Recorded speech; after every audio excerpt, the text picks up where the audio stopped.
በጠዋት ሶሻል ሚዲያ ላይ የሆነ ነገር ሲዘዋወር ቀጥታ ዩቲዩብ ላይ ገባውና አየሁ እና በጣም ደነገጥኩ።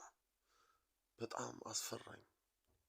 ከአንድ ሺህ ነኝ ብለው ብዙ ተማሪዎችን ከሚያስተምሩ ሺህ የማይጠበቅና የወረደ ነገር አየሁኝ። ምን ነው ሼህ ካው እርሱ ኢትዮጵያ ምድር ላይ አይደል እንደ በቀሉት? ለየትኛው ህይወቱት ነው እንደዚህ ዳቢሎስ ላዮት ላይ ሰፍሮ እንዲህ አይነት ቃላቶችን የሚበጣጥስ ቃላቶችን አንዱ ከአንዱ የሚያጋድል የሚያለያይ ነገሮችን ሊያወጡ የቻሉት ለየትኛው ህይወቱት ነው? በቃ እኮ አብቅተዋል። ቢያንስ ግማሽ ኖረውበታል አይደል? ተተኪው ትውልድ ላይ ምን አይነት መርዝ ነው እየዘሩ ያሉት? እኔ እመቤቴ ምስክሬ ነች። ከአንድ ሺህ አይቀበልም። አንድ ሙስሊም ወንድሜ ሙስሊም በመሆኑ ከኔ ላይ የሚቀንስብኝ ሀባ ነገር የለም። አንድ ለሙስሊም ወንድሙ እኔ ክርስቲያን በመሆኑ የምቀንስበት ሀባ ነገር የለም። እስከዛሬ ተዋደን ተፋቅረን በችግራችንም በመጥፎ ነገርም ተደጋግፈን የምንኖር ሰዎች ነበር። ጭራሽ ከየት እንደመጣን ማን ቀደመ የሚል ፉክክር ውስጥ የሚከት የሚለያይ ፍራክቹዌት የሚያደርግ ነገር እርሱ የሚዞሩትኝ እንዴ! ምን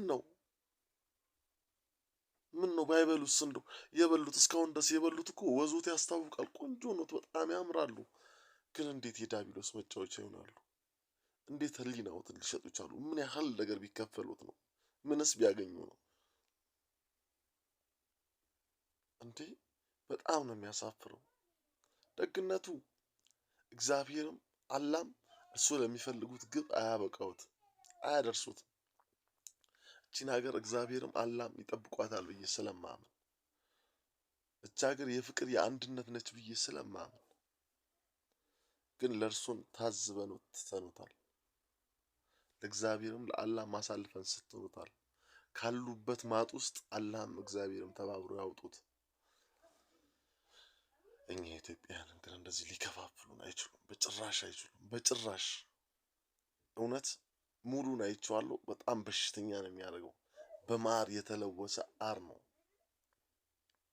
በጣም ይቀፋል። ከአንድ ብዙ ተማሪዎች የሚጠብቋቸው ነገር የሚወጣ ቃላቶች አይደሉም። በደንብ የተጠኑ እያንዳንዳቸው ቦታ ሊፈነዱ የሚችሉ መርዞች ናቸው።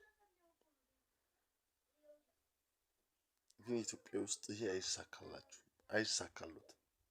ማንም በሃይማኖቱ ምክንያት ደም የሚፋሰስባት ሀገር አትሆንም። መሀይሞቹ ጋር ሄዱና እሱ የማያስተውሉ ጭፍኖች